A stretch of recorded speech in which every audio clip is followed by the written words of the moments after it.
irritability and mood swings, PCOS, weight loss resistance. How many of you, especially women, are going, holy, I might have low progesterone?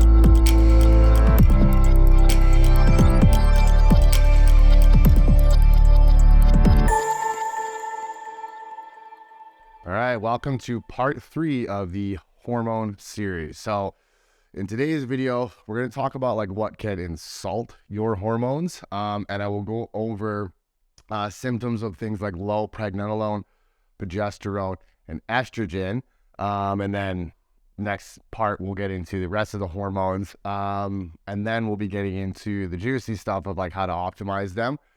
Now, that doesn't mean you should skip over this and wait for that part. It's super important to learn the physiology of everything and like understand these things, because it only makes optimizing them more efficient for you. So getting into the insults here. So too high or too low of body fat. So what can happen with that is, one, we'll get too much aromatization. So that is converting your androgens and testosterone into estrogen and estradiol. Or we can get too little aromatization, so that we're getting low levels of estrogen, for example. But as well as higher body fat percentages tend to lead to more inflammation, which will really disrupt that hormone cascade. So that is one for sure. High or low insulin levels. So as we discussed in previous videos, high levels of insulin will convert a lot of hormones to estrogen. So that can create this estrogen dominance. But with that high rise can also create high sex hormone binding globulin. So you're going to hold on to those hormones. And then low levels, because if you look at high sex hormone binding globulin, one way to help free that is insulin. So this is why when you look at individuals who run blood panels while on keto, carnivore and such, they most likely have high sex hormone binding globulin. Toxins, this is probably the biggest one as an insult to your hormones. We're talking about the endocrine disruptors, xenoestrogens. So they just mimic these hormones, and then they kind of take up space on the receptor, and then this builds up these, like estrogen, for example. But also, these toxins can lead to poor detoxification of hormones such as estrogen, as well as like the way it affects the liver. You're going to result in just ultimately poor clearance, which is going to raise levels of estrogen and create that estrogen dominance. Plus, it's going to affect the thyroid. And then we know that the thyroid is the chief regulator of our metabolism. So this is going to really affect all systems due to high load of toxins, heavy metals, all that kind of stuff. Low calories, simply because we just have less substrate. Remember, we need dietary fats, for example, to build cholesterol, to build hormones. So if you're not ingesting enough fats, you're not going to be able to build these hormones. You'll also be running higher levels of cortisol. So we'll go back to that pregnenolone steal. So we'll be stealing from pregnenolone and progesterone. And then when we see less glucuronidation, that goes back to the detoxification process. Glucuronidation, you need glucose. So that is important to make sure you're ingesting enough food so we don't have too high or too little hormones. Neurotransmitters, they're going to have an effect on everything, right? They're how you function in the day. They'll affect the pituitary, for example, so affecting the hypothalamus, pituitary, adrenals, goes down the whole list. So this is where like adequate amounts of protein, for example, and gut health are super, super important. Liver dysfunction, once again, going back to poor detoxification, higher levels of insulin because you have trouble regulating your blood sugar, higher levels of cortisol as well. So that's where liver can really play a role, plus cholesterol production and so on and so forth. Overactivity, you're just burning through the hormones, right? If you're training 5, 6, 7 times a week, it's a lot of hormones are required for the performance and the recovery and everything. So you're going to just, ultimately tank your hormones that way. Not to mention higher levels of cortisol again, because as we know, the adrenals are responsible for pretty much all hormones. So if you're constantly just using them to pump out cortisol, you're going to have trouble building hormones. And just stress, big, bold letters, because it affects every system. And when I say stress, I think people have probably heard this 100,000 times from me by now.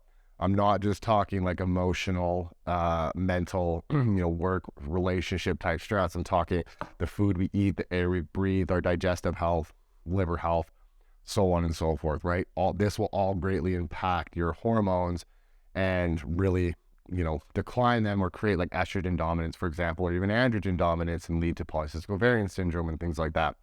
When you're talking about like some of these insults, like the overactivity and the stress and whatnot, it could take 10 to 12 weeks from that point of stress. So if all of a sudden you start like losing hair and missing your cycle and stuff, try to think back 10 to 12 weeks prior.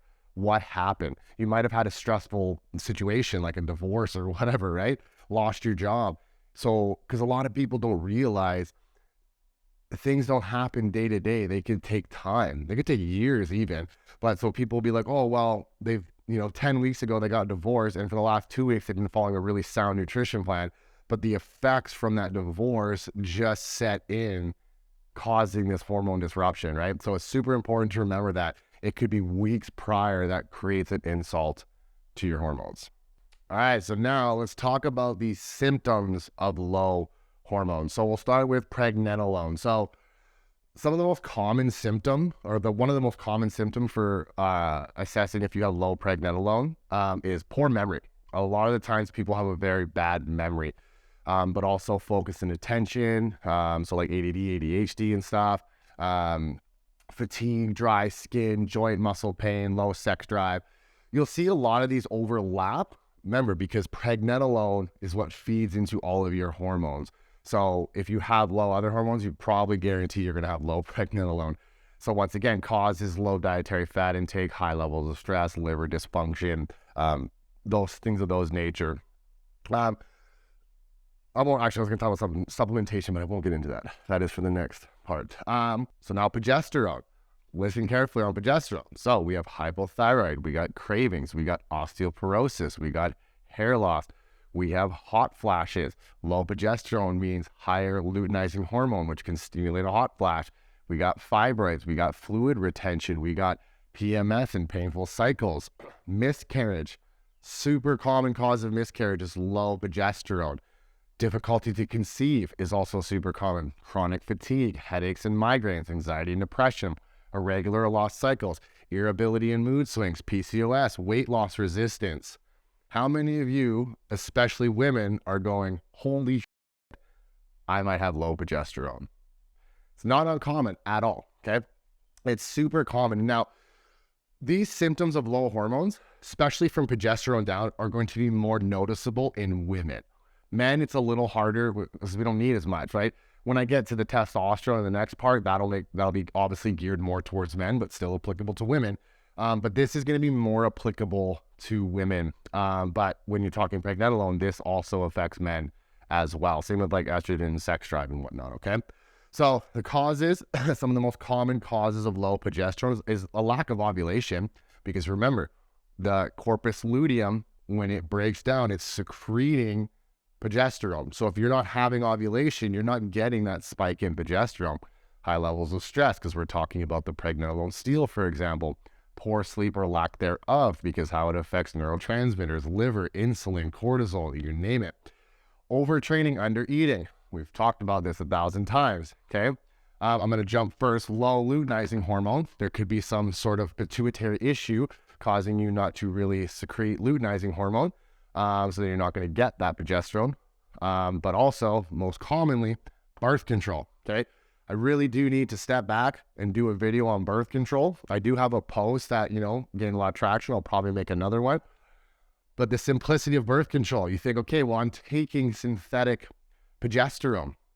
Why would I have low progesterone? That's because your receptors will become desensitized. And I think I might have mentioned this previous, but when I run Dutch panels on women with birth control, they're on synthetic hormones, estrogen, progesterone, for example, Mirena, NuvaRing, whichever, they actually have low hormones because the receptors have desensitized over time, but also the impact birth control has on the guts and the thyroid and things like methylation, which is going to affect the entire process, like hormonal symphony. Because that's a big one too, and all your causes will be poor methylation. Because remember, methylation is responsible for not only the production of hormones, but as well as the clearance of hormones. But that one's such a broad topic. I've been saying it 1,000 times to do a video. So low progesterone in females, extremely common. Extremely common. I believe I mentioned that before. So this is one where you really want to get your labs done, see where you're at, and we'll talk more about optimizing that later. Estrogen. So we're going to see things like low sex drive. Estrogen is heavily responsible for your libido, frequent urinary tract infections, fatigue, depression, dry skin, brain fog, insomnia, poor memory, mood swings, vaginal dryness, bone loss, muscle loss. Remember, estrogen also means growth and preservation. Loss of cycle, weight gain, wrinkles, really affecting your skin, damage to the skin, okay?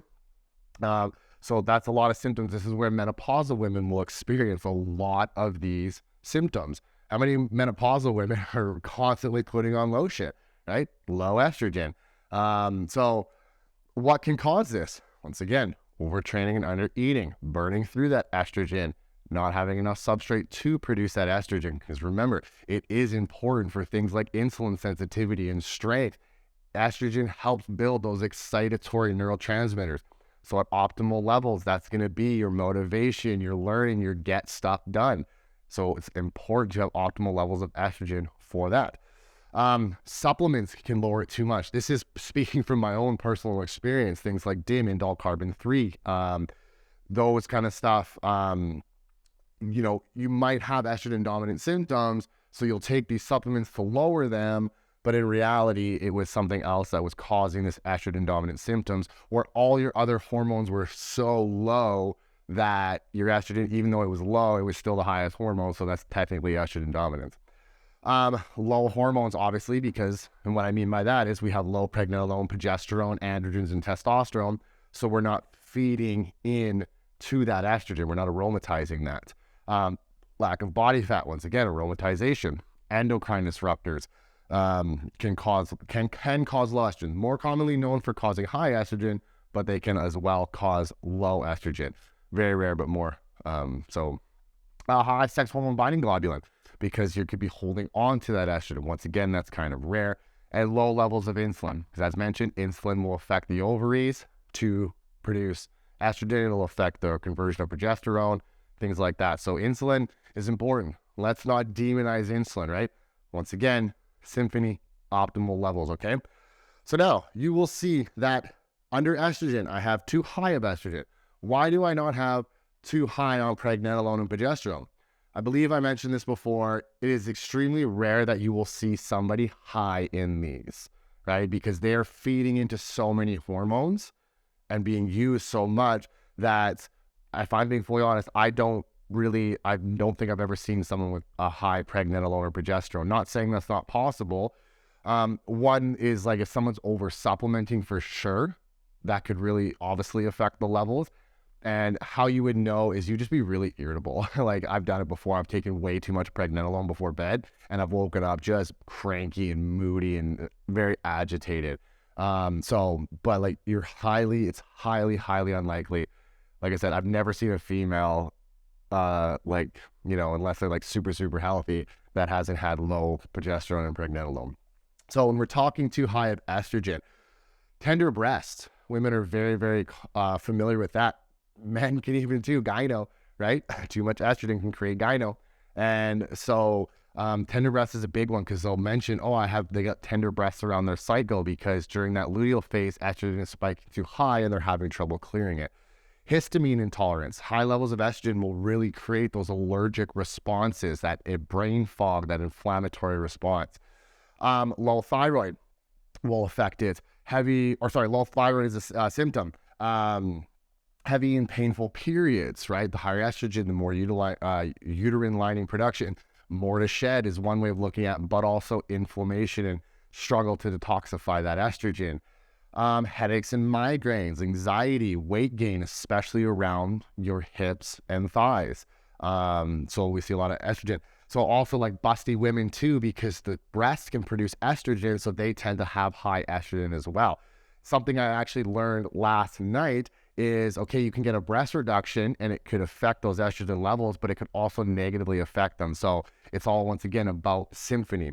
Fibroids, mood swings, and I put acne in big, bold letters because a lot of women, when they get acne, they use like Accutane, or they go to dermatologists and they use all these like makeups and skin creams or whichever.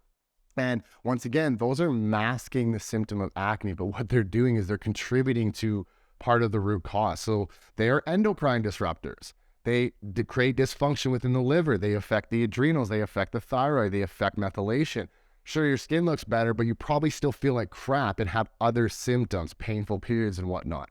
So high estrogen, because what it can do is it can create a more base environment within your skin, which means it's a more optimal environment for bacteria to grow, creating things like cystic acne, for example, or just acne in general, okay? So the cause, though, right? Remember, hormones are the symptom. So that's why when we talk about gut health, a lot of people are starting to really push like, hey, look, your acne is because of your gut health. Well, that symptom is the poor estrogen clearance. So it could still be the high estrogen causing acne, but it's your inability to lower that estrogen, which is because of your guts, okay? So the causes, obviously, obesity, as we mentioned, aromatization, inflammation. Fat cells create estrogen, so having lots of fat will create high levels of estrogen. Polycystic ovarian syndrome, liver complications, of course, detoxification, so on and so forth, endocrine disruptors, gut health, as I mentioned, high levels of insulin, because insulin will create that conversion to estrogen. So, excuse my very poor writing, but it's all about balance, okay? When we're talking progesterone and estrogen, right? We don't want one too high, one too low. We want it all within balance. So what I think I'm going to do for the females is I'll do like a separate part and I will explain the menstrual cycle in terms of like follicular stimulating hormone, luteinizing hormone, progesterone, estrogen, all those kind of things, and how it affects the other hormones and what's going on throughout your cycle. And talk a little bit about like training around your cycle and whatnot, what to do because of how hormones affect macronutrients and strength and recovery and so on and so forth, right? But for this part, we're just going to go over pregnenolone, progesterone, and estrogen. And so, yeah, so these are some of the symptoms that you could be experiencing. I could probably go on with a lot more, but I know a lot of these, especially women, are going to go, oh, wow, like, yeah, that makes a lot of sense. And with men, where men you're going to really notice, as mentioned, is things like poor memory, focus, and attention, but low sex drive, and also things like dry skin, sore joints, struggling to hold on your muscle mass, stuff like that, because things like these will feed into testosterone and androgens, and then estrogen is responsible, once again, for that maintenance and growth, and just overall health and well-being, excitatory neurotransmitters. But this kind of applies more to females, if I'm being honest, okay? So that's it for that part. If you guys have any questions, please drop them down in the comments. The more you guys comment, the better it is, the better, algorithm stuff, which I'm still not super familiar with, but it helps. But yeah, I hope you guys enjoyed that video. Stay tuned for the next episode where I will go over DHEA, testosterones, and the forms of androgens. But if you guys like that video, please hit the like and subscribe button and follow me on Instagram at that.coach.curtis.